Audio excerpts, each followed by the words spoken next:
What if I told you that many of the warning signs that led to World War II are happening again today? Throughout history, we've seen the rise of powerful nations, the spread of dangerous ideologies, and the slow march toward conflicts that change the world forever. In this video, we'll take a deep dive into the eerie similarities between the world in the 1930s and the global situation we find ourselves in now. We'll look at the rise of strongman leaders, military buildups, economic struggles, and shifting alliances, all of which played a major role in shaping the deadliest war in human history. Understanding history isn't just about memorizing dates and battles. It's about recognizing patterns. By looking at what happened before World War II, we can better understand the forces shaping our world today. Are we unknowingly heading toward another global conflict? Stay with me until the end of this video, because the comparisons we're about to uncover might just change the way you see the world.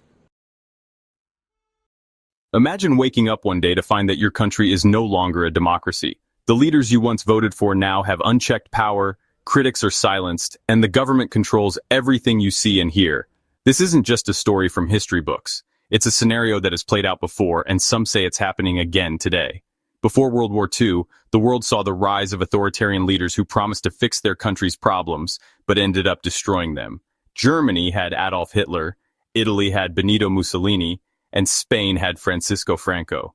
These leaders took advantage of economic struggles, political chaos, and national fear to gain power. After the Great Depression, Germany was in crisis. Hitler used this moment to push nationalist and militaristic ideas, blaming certain groups for the country's struggles.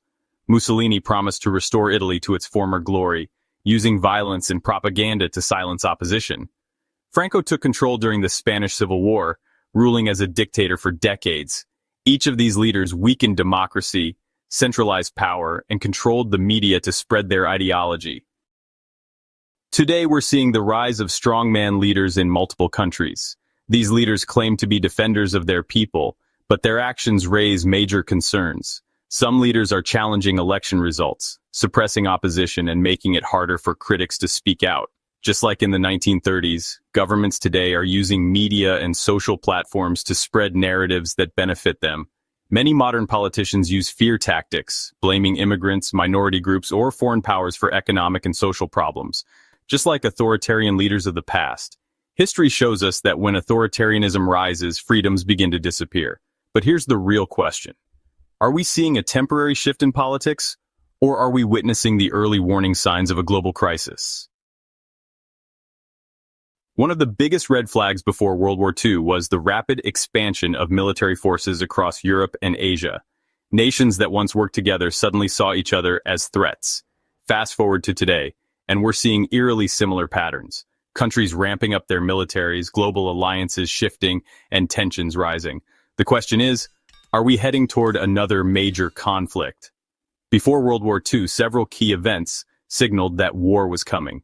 After World War I, Germany was banned from having a large military, but Hitler ignored this and started secretly rearming.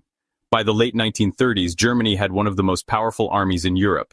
Japan invaded Manchuria in 1931, and later launched a full-scale war against China in 1937, seeking to expand its empire.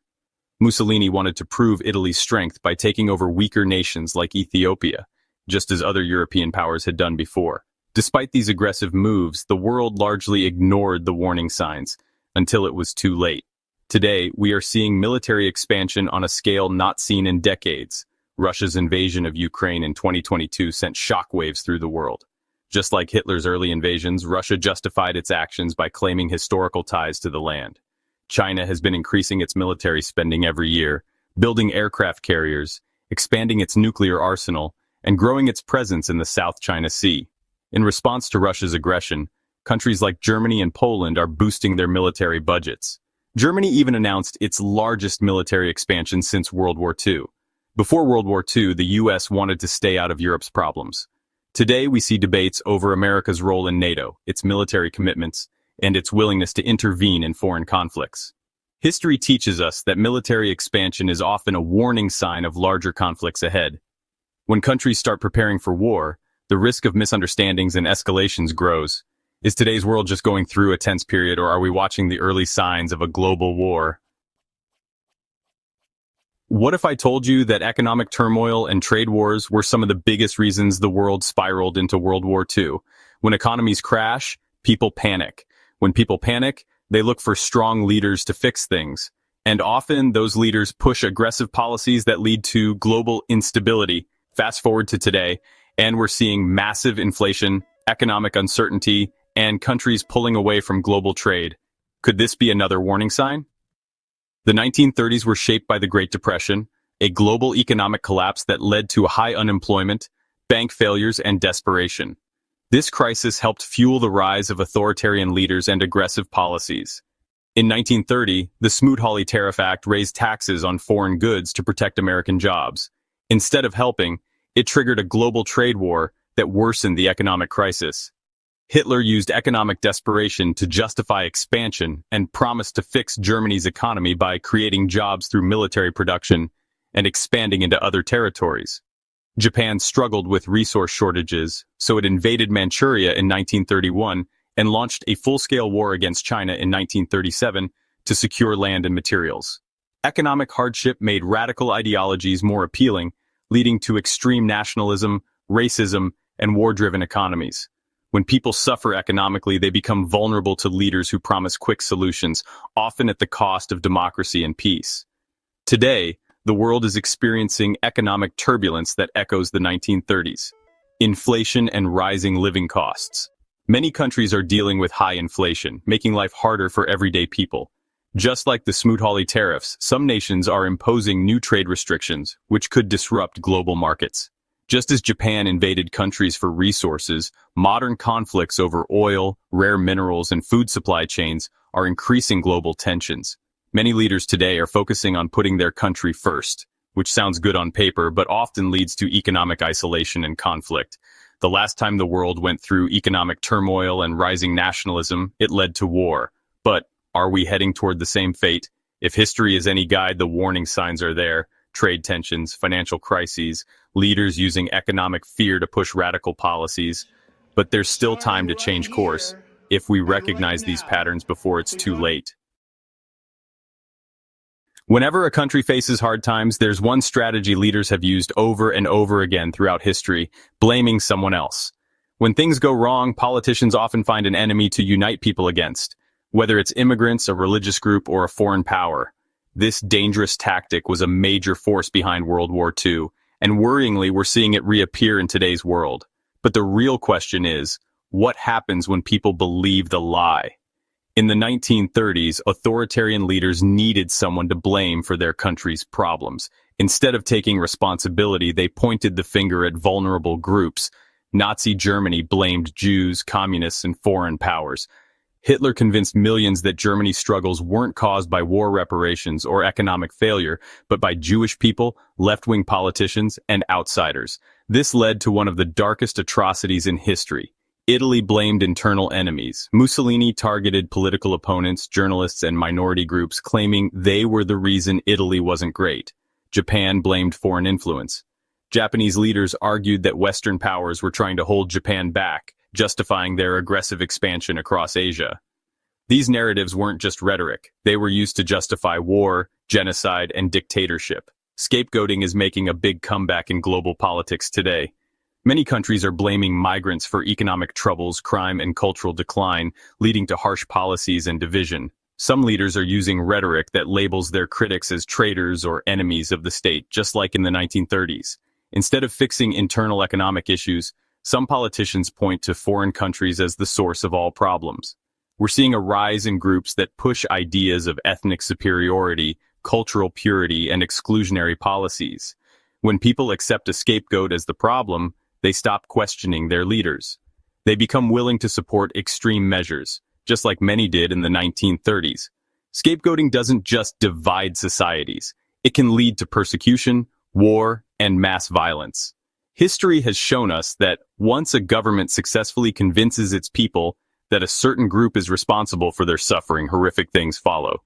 So, is the world on that path again? Or can we recognize these warning signs before it's too late? What if I told you that some of the biggest events in history didn't happen because of armies or politicians, but because of words? words carefully chosen to manipulate, deceive, and control. Before World War II, propaganda played a massive role in shaping public opinion, and today, it's more powerful than ever. In a world where information spreads faster than ever before, how can we tell what's real and what's manipulation? Let's break it down. Before and during World War II, authoritarian regimes didn't just rely on military power. They controlled the flow of information to brainwash the public. Joseph Goebbels, Hitler's propaganda minister, used newspapers, films, and radio broadcasts to push messages of nationalism, racial superiority, and loyalty to the Nazi Party. Mussolini controlled the press, shaping public opinion to make him look like a hero and his enemies like traitors. Japanese leaders used education and media to convince their citizens that war was justified and that their emperor was divine. The key strategy? Controlling what people see, hear, and believe. When governments control the narrative, they control the people.